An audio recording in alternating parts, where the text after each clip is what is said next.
ఇప్పుడు బిడ్డ, యేసు రక్తములో కడగబడిన ప్రతి బిడ్డ, నీ పాపము నువ్వే మోస్తున్నావు, నీ శాపము నువ్వే మోస్తున్నావు. ఎప్పుడైతే ఆ అమ్మ ఆ తట్ట తీసి ఆటో మీద పెడతాదో అప్పుడు మనకి విశ్రాంతి దొరుకుతుంది. మన భారం యేసు మీద మోపు, మన శాపం ఆయన మీద మోపు. ప్రభా, నా పాపాల నిమిత్తం నువ్వు మోసే ప్రభా, నా పాపను క్షమించినందుకు స్తోత్రాలు. విశ్వాసం ఉంచు. నా కాడ ఇక్కడ నా యొద్దకు రండి, నేను మీకు విశ్రాంతి కలుగజేతును.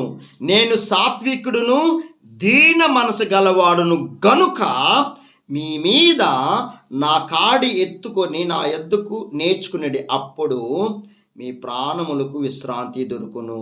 ఎలా అనగా నా కాడి సులువుగాను